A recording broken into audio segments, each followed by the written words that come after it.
if you go on the Democratic side, where do I stand with Democrats? Absolutely, when it comes to the issue of voter protection and voting in this country, it is the Republican playbook. Voter suppression is no doubt. The closing of polling locations, making it difficult. I mean, they've literally said it publicly that, the Speaker of the House in Georgia said, if we expand ballot drop boxes and allow folks to vote absentee without an excuse, we will lose.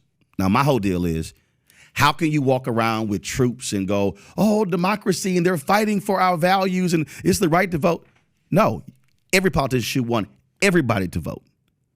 And you don't create obstacles. That is the biggest one where I stand against Republicans. Yeah, I don't know about that, but what I would say. You can break it down to issues. No, but what I would say with that too is somebody can come back and say, well, Roland, how about the fact that Democrats don't care about the border, because the more people come from the border, they tend to vote more for Democrats. So it's better for them to not talk about the border. First of all, that assumes that somebody who's crossing the border is a registered voter when they're not. Because here's the deal. But the Democrats want them to be able to vote and to say they also have a voice. Shouldn't they be able to vote? But the reality is, now what you've done is you've now flipped it to another issue, which is the border. What I'm talking about is what is undeniable when it comes to the. No, I didn't flip it. No.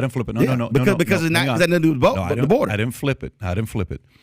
I asked the question from you: what policies on the right do you agree with? What policies on the left? Right. Then you brought up voting to say that the Republicans in Georgia want to do this. Then I brought up the fact that I didn't bring up border. I'm bringing border to say that those people who come across the border, many times they're going to vote left and they're going to vote right. But that's actually a wrong assumption, because I'm from Texas and we see what actually happens is what you have is, if you're talking about you're saying people that come across the border vote Republican? What I'm telling you is, when you look at who is coming across the border, that's first. I run an insurance company with 40,000 agents, 54% Hispanic. I lived in LA 24 years. And here's the question. No. But you said you live in LA. Here's the fundamental problem that people refuse to recognize when you talk about Hispanics/Latinos in America. What percentage of Hispanic vote Republican? No. First of all, follow me here. I know exactly where you're going to go on the Texas side. No. It's not just the Texas side. Okay. The problem that we have in the country when we break down Hispanics/Latinos, and the reason I'm saying Hispanics/Latinos is because around the country you can't group everybody in the same category. What you have is, you might have a different philosophy if you're talking about Venezuelan, Cuban in Florida compared to somebody who is Chicano. Florida's true. Yes, you're right. I agree on Florida. Hold up. Compared to Mexican Americans in Texas, compared to Los Angeles. And so what you also have is a much different focus. All you have to do is just look up and see what percentage of Hispanic vote Democrat. Can you pull it up? No. And what I'm saying is about 65, 35. Yeah, 64 to 65%. Or some places 60-40. So there you go. But here's the deal, though. If you're Republicans, you like that 35. What you don't have for African Americans, in the case like black women who hate the Republican Party, the top two constituencies for African Americans, the Democratic Party, are black women and black men. So if you're running, 35-40% is a damn good number. Oh, stop it, Roland. This. It's not? You're getting 65% or vote 64% right there. Yes, and so what are you talking about? And if you are a Republican or the Republican Party, you also have to ask yourself, what have you done to reach a community to get them to vote for you? Hispanics? Yes. They're increasing on the Republican side. Hold up. You just said increasing. Of course. Yes. Yeah. Why is it increasing? Why is it increasing? I'm asking you. Because the policies are helping them out. No, it's increasing also because you have a party that actually is now taking a more proactive focus in targeting that group. If you never communicate with me or never reach out to me, guess what? I'm going to go with who normally does. And so that's the smart strategy, which is what I've actually said to Republicans for the longest. If you never talk to black people and they never see you, guess what? They ain't gonna never vote for you. By the way, I don't disagree with that. I think if you want someone's vote, you got to go talk to them. You got to shake their hands. And what they've done is, in the last 10 years, especially in the last 8 years, they've actually made a much more concerted effort to target Hispanics in the United States. Do you think Democrats care about blacks more than Republicans do? Oh, absolutely. Really? I can't. Let me tell you. Define care. Here's the first thing. Define care. I have to first be willing to even talk to you. Republicans, by and large, they want to avoid black people. A group of black Republicans in Illinois had a meeting with the state Republican Party. Yeah. And they laid out, hey, there are ways that we as a party can reach out to African Americans in Illinois, in Chicago. They finished their presentation. This is the first statement that's made. Guys, look, we're not going to support welfare. Black Republicans went, who the hell brought up welfare? It wasn't even our proposal. The black Republicans were insulted. And this group of white Republicans automatically went to welfare, and they said, we didn't even bring up welfare. Why is that the one thing you brought up? What community are you talking about? Where was this at? So Illinois. Okay. And so what I'm saying is, and you're saying Illinois Democrats have done good for blacks in Illinois? No, that's not what your question was. The question was this here, in terms of who is reaching out to them. Right. I wanted, when Mitch McConnell's book came out, right. I'm on the Tom Joyner Morning Show. This is the largest black morning show in the country before he retired. We're sitting here, and so I get to call one of book him. Okay, no problem. Then all of a sudden, Mitch is not going to come on the show. Okay, he's discussing his book. Why not? This is the largest show targeting African Americans. I can tell you, I've had open invitations to Republicans to come on the show.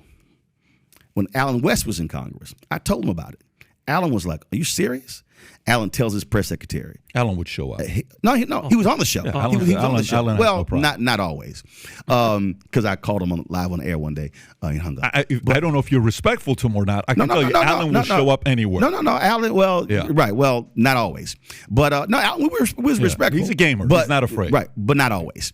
You're so funny. I'm trying to tell you. You're not so always. funny. He may have a schedule. You're right. Not always. No. When I called him live on the air. So Allen's on, and I tell him that. Allen goes, "Are you serious?" I said, "Yes." I said, "We have an open invitation." I said, "to the entire Republican caucus." He goes, tells his press secretary, send a note out to the whole caucus. Hey, look, you should come on this show. It's important, blah, blah, blah. 2. And the reason, other than Allen, the reason it was 2, 1 was a Republican from Texas, a Texas A&M graduate. That's why he came on. The other one was Pete Olson from Texas, who came on as well, because out of Houston. And so what happens is they avoid, in many ways, talking to African Americans. I'm never going to be able even to listen to you if you don't even talk to me. And if you ever talk to me, and I've had long conversations. I've known black Republicans my entire life.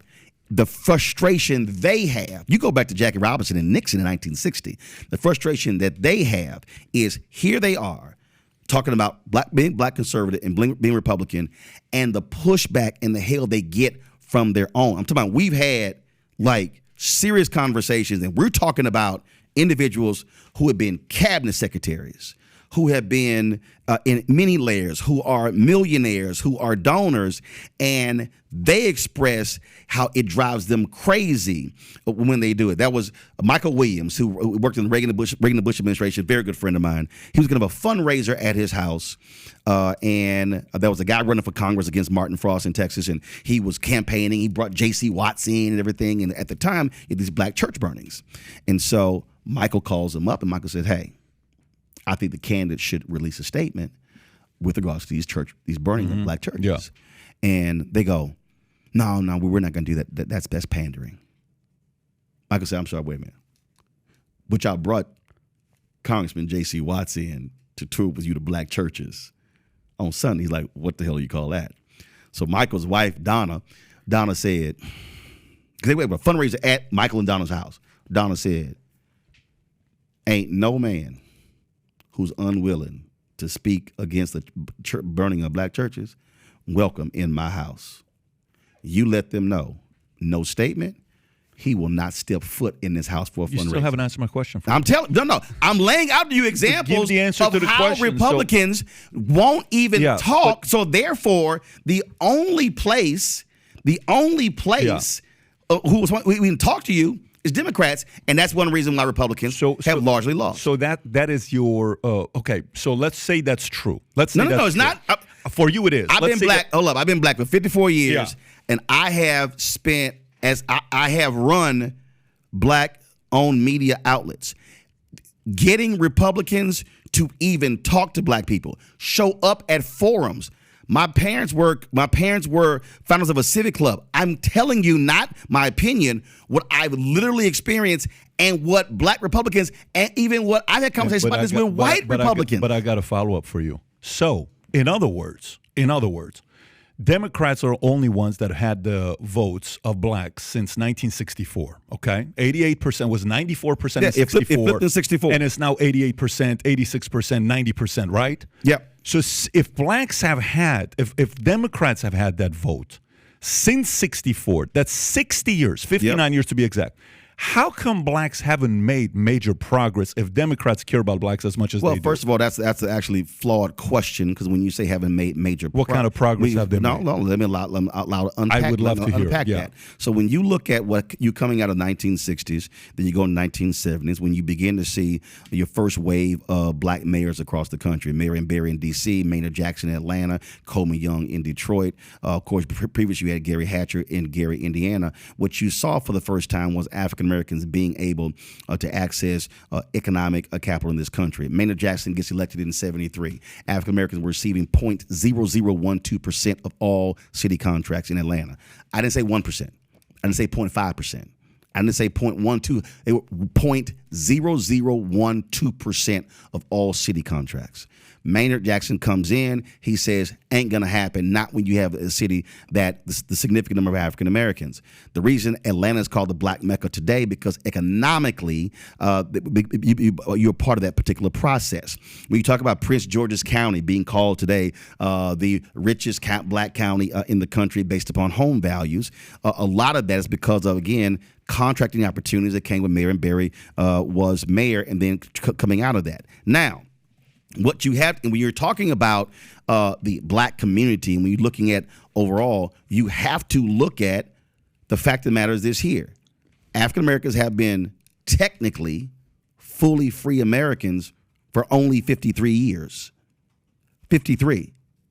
64 Civil Rights Act, 65 Voting Rights Act, 68 Fair Housing Act, and you still were dealing with being locked out. Okay. When you look at it, look, it comes to money. If you're not having a money conversation in America, you ain't having a real conversation. And so when you talk about 400 plus years, and you're only being technically free 53 years, and you have been locked out consistently out of corporate America. I have actually met, which is sad, individuals who were the first African Americans to ever work at major companies, and they got there in 72, 73, 75, 78. Perfect. And you're like, what the heck? So when you've been locked out economically, which has an impact on every single place in America, housing, health, education, then you see where we are today.